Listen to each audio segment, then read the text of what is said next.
Name is Tommy Castle, and this is my financial analysis and strategic assessment of my mid-sized company Dutch Bros versus its competing company Starbucks. Within this presentation, we'll be going over the Dutch Bros financial performance over the 2021-2024 financial season. Additionally, we'll compare insights with Starbucks because they are a company in the same realm and have had the same path growth as Dutch Bros. Additionally, we'll go over the profitability, liquidity, efficiency, and solvency of the companies, and I'll present a balanced scorecard and strategic mapping recommendations for Dutch Bros over the next 5 to 10 years of its roadmap. So, getting into it, what is Dutch Bros? To make everything as simplistic as possible, it is a drive-through coffee shop. It has no interior. It does have a window you can walk up to, as you can see in the picture, where you can order, coffees and wait. But its primary mode of service is through the drive-through. Okay, it was founded in 1992 and is a drive-through coffee model, as I just stated. It's still considered a young company because it's still small in a sense and only has around 30 years under its belt. It's in 18 states and has over 1,000 stores. I know this says 100, but it has over 1,000 stores currently, and has rapid expansion throughout the southern eastern portion of America. There are currently no stores in Wisconsin yet, but it has a high capex growth strategy. And basically, what that is that throughout this entire growth process, instead of like kind of lending, loaning, all that type of stuff, they flat out own everything that they are currently expanding.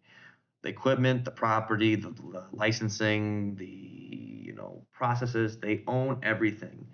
And the reason why they're doing that is because it's it's kind of a hindrance in the short term coming of the company. But the next 10 to 20 years, they don't got to worry about paying as much or paying anything in general because they own every part of the company. So that's a really good thing for them right now. But as we'll get into later, it causes a lot of debt. They are a smaller scaling company in compared to Starbucks, which is a mature company. Their business model emphasizes speed, simplicity, and customer service. Their current CEO is Christine Barone, and a little bit about her track record. She is the ex Starbucks leader.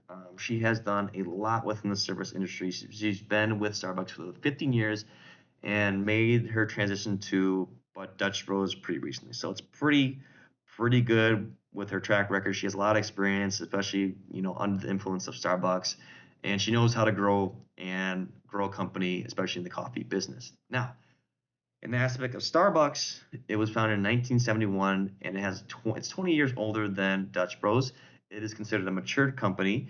It's in 80 different countries and it has over 17,000 stores global. It has a highly diversified menu and product line, and has a predictable revenue and cash flow. It's heavily invested in their loyalty program and is digital ordering. And the person in the top left is their current CEO, Brian Nicole.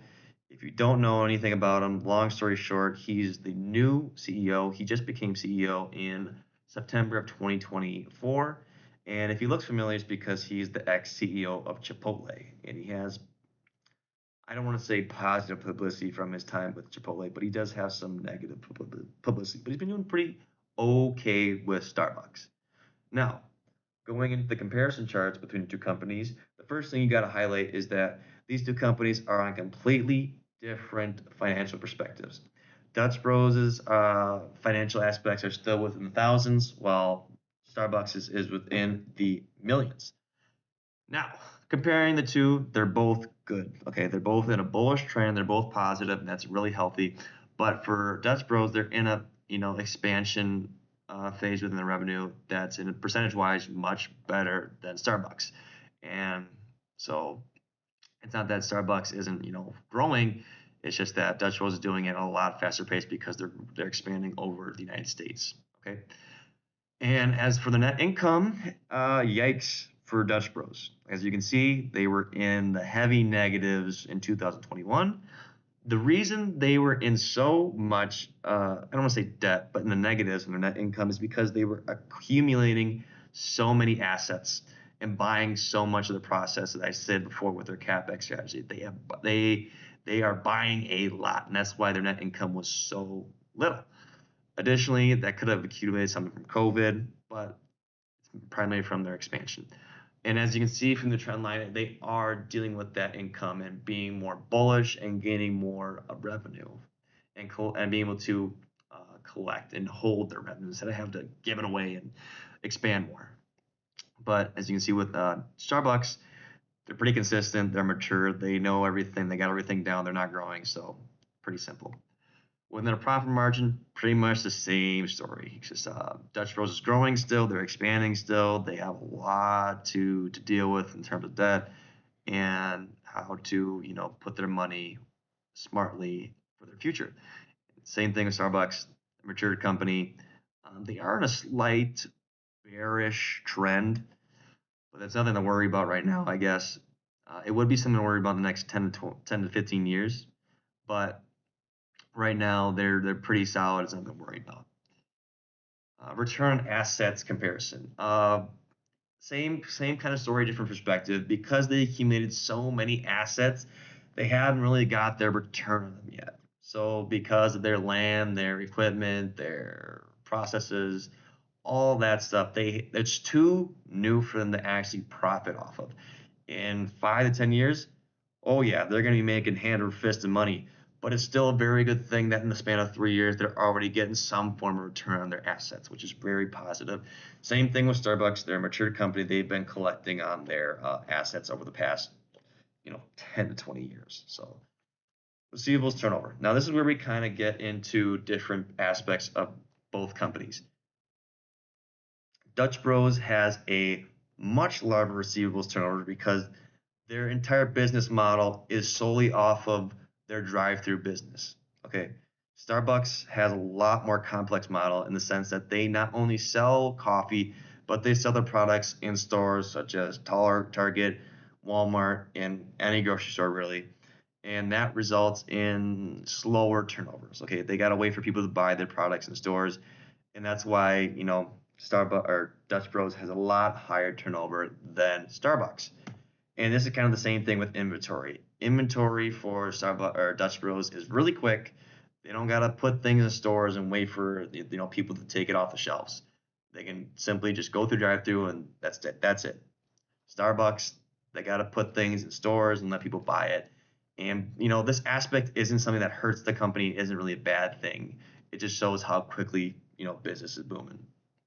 Now, liquidity analysis. Now, this is where we get into the nitty gritty of Dutch Bros and where we might have issues along the line.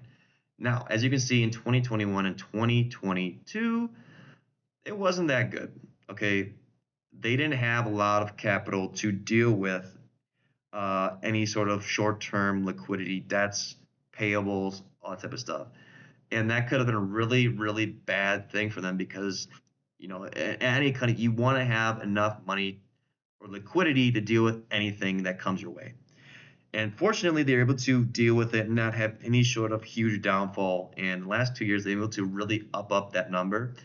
And it just shows that they're becoming a much more stable and healthier company and becoming more capable of dealing with their debts. Now, speaking of debts to assets, it shows that the percentage of the company's assets are financed by debt. So basically, a lot of their assets are, like I said before, they're still collecting their worth in a sense. So they have a lot of debt to asset ratio. So because they're buying so much of their processes, this isn't a bad thing now, but it could be something to worry about in the future. So it should really be something that they monitor really, really closely and make sure it doesn't get out of hand for them because it can be something that bleeds out their revenue and bleeds out their entire, lifeline as a company. Operating cash flows. And this is something that's really positive and really good to see because it shows that they're growing in revenue and finding out what works for their internal processes as an organization. They're making sure that they are as efficient as possible. They're not as wasteful, that they are making everything as easy as possible so that their revenue is larger and that their operations don't take away as much as possible. And this just indicates that they're becoming more financially stable and healthy as a company. Now, Gross profit trend, same thing. They're able to have that bullish trend that reflects the, a higher performance rate of their company. It improves their cost control, their pricing, and it just shows that they're just becoming more identified as a company within their internal, external operations. Now, within the balanced scorecard for Dutch Bros, it aligns their performance metrics with the four perspectives of financial, customers, internal process, learning, and growth, and how these processes can be designed to help them in the long term competitive growth to be not only a stable company, but a competitive company to go against giants like Starbucks or Dunkin'. Now, starting with financial perspectives, you can talk about the increased profit margins, improving your return on assets, strengthening your cash flow operations. But the biggest thing that's going to make or break this company is their debt. Okay. The CapEx strategy is an effective one for long term growth and development, but it is a short term killer. Okay. If they do not monitor and effectively, mitigate the risk of their debt over time, then they're slowly going to bleed out their assets and their revenues over time, and then they're really going to just suffocate themselves over the next coming years. So, in their financial perspective, they have to learn to not take on too much debt and to manage it over the coming years so that they're able to pay off and actually own all the process instead of having to loan it again. So that aspect of financial, and the aspect of the customer's perspective, increase the current customer satisfaction, and you can do that through reducing drive-through wait time and having a loyalty program. Okay, those two things are really critical for improving any sort of customer satisfaction and overall improving the return visit rate of customers. So there's that, and I think that you could also add the idea of gaining more publicity, because I guarantee if you ask 90% of any sort of let's for example Wisconsin, if you ask 90% of people if you've heard Dutch Bros, they're gonna say no. And so I think gaining a better publicity, getting better word to mouth of the positive aspects of Dutch Bros is really going to help them integrate more smoothly into new states and new markets. Now, in their internal process, we gotta work on the simplistic things, because like I said earlier, Dutch Bros doesn't have a very big menu, and they only primarily serve through their drive-through. They don't have an in-store. They don't really have a window. Their primary mode of service is through the drive-through, and so they got to really hammer down and finalize as a company their speed of service, their order accuracy, inventory efficiency, and the cost per beverage average. Because when you internalize, when you get as effective and efficient as possible within your internal, affairs, you're able to really effectively make money and not have to worry about bleeding it in the other areas and grow over time. And lastly, within the learning and growth perspective, the biggest issue I think that, especially in businesses like Dutch Bros, Starbucks, Dunkin', even fast food industry, people see jobs like these as something for high schoolers and college students. They have a high turnover rate. They have, it's a job that you keep for not a long time. It's not even considered a career. It's something that you use to just get money for the short term. And that's something that you gotta, deal with for Dutch Bros especially. You gotta have employee retention. You can't have a high turnover of employees, because it just makes everything a lot harder to sustain over time. And another way you can deal with this is making training as easy as possible and making the internal process, as easy as possible for employees to learn and understand, and to overall create a leadership program that helps, create a culture that people want to work at and want to stay at and develop. And so that's the main thing you got to learn within a company like Dutch Bros. That is, I don't want to say it's small, but within the grand scheme of things, it's a company that has the the stigma of a career path that is short term, doesn't require a lot. But for that, you got to make it like McDonald's in a sense, where it's easy to learn, easy to operate, and easy to enjoy in a sense through the leadership. I don't know about McDonald's, but you got to make the process and culture, positive. So going back to that, I think in my mind, if you really hammer down the learning, growth, and internal processes, you're going to easily come by the customer metrics and financial metrics. Okay. Through the learning and growth, you got to really hammer down employee training, retention, and satisfaction. If you don't have if you don't have all three of those, you're going to have a hard time sustaining your company. And that's just not an issue for Dutch Bros. It's really an issue for any company at this point. It's a really hard thing to, get employees, train employees, and retain employees. Additionally, you got to have a strong leadership and culture that enables people to want to stay at your company. You can't have toxic leadership. You can't have a toxic culture. You got to have something that's easy, likable, and something that satisfies, development and growth for employees. As for their internal processes, like I said, you've got to make things easy and you got to identify what your entire processes are. I still think that they are hammering down who and what their internal processes are within their beverage costs, within their how they operate, how they make things as easy, simple, and smooth as possible, how they make that speed through drive-through service and order easy, consistent, and reducing waste and making everything as efficient as possible. Once they get that down, once they find that what system works for them, I think that they're going to really come by customer satisfaction. Okay, it's going to be really easy to like a company that is quick, effective, quality, and that gets what you want. Okay, it's hard to not like that kind of company and be loyal to them. And once you come by that, I think you're going to get the customer message. You're going to be customer loyalty, happy customers. You're going to have higher repeat visits, and people are most likely going to spend more at a company that they like.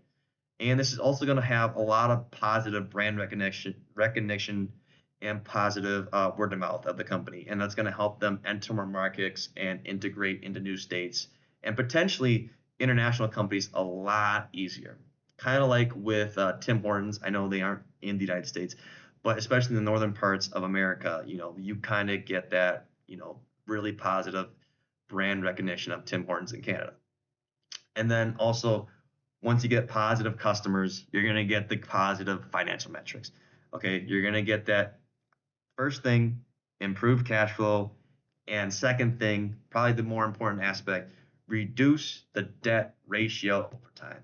Because this is going to be the biggest key indicator of how healthy this company is over time. If they're able to sustain their company, get rid of their debts, and control everything that they've built over the last 5 to 10 years, even 30 years. So there's that. Additionally, higher profit margins, increased revenue per shop, total revenue, and higher return on asset. Key insights and basically the roadmap. Okay, continue the expansion of this company. They currently have 1,000 or so stores, but Christine, the CEO, plans on having 4,000 plus locations in the United States alone, and that's just in the 10 to 15 years. This is something that can be an international stake like Starbucks, and I think that it can be if they effectively take over America. And to do that, they got to focus on profitability per location, reducing their debts, like I said, monitoring their debts, investing in employee training, and finding the simplicity and making things as easy as possible to retain employees. They got to make sure they strengthen their loyalty programs and to compete with Starbucks, okay? And finalize their company image and processes. Like I said, they're still a young company. They're still a rapidly expanding company. They need to figure out who they are as a company, what they want to be as a company, and how they want to sell themselves as a company. Okay, they're still finalizing their menu ideas, their processes, their internal organization, who they are as a company. That isn't a bad thing. It is going to be a bad thing in 5 to 10 years. They haven't figured that out though. Okay, so that's just something that I'm going to worry about, but it's not something they have to dread about right now. So conclusions for this company. I really think this is going to be a strong company in the future. They have the makings and overall the right trend towards becoming not only a profitable company, but a massive conglomerate. We're able to, be a stable, profitable company like Starbucks and grow their way from a national threat to an international threat. Okay, from states to one country to different countries. Okay, it's got the makings of a strong company. Their financial trends support this claim. Their debts are pretty large right now, but they're dealing with them. That's the best thing, and they're getting in the net positive for their net income and profit margins. And they are in the growth stage of their company right now, but they can easily become a matured company in 10 to 20 years. Additionally, a company like Starbucks is a profitability leader and someone that is going to be, their competitor in the next 10, 20 years, like I said. But for the strategic map, improve their processes, grow as fast as possible, and that's going to lead them to financial gain over time. It's pretty simple, pretty easy for them. I don't think they'd have much trouble growing in a sense, but they really just got to watch for their debt, really got to make things simple, and really got to find themselves as a company and organization so that they can compete and be a stable competitor in the coming years. All right. And that's pretty much it. And these are all of my references. Thank you for listening.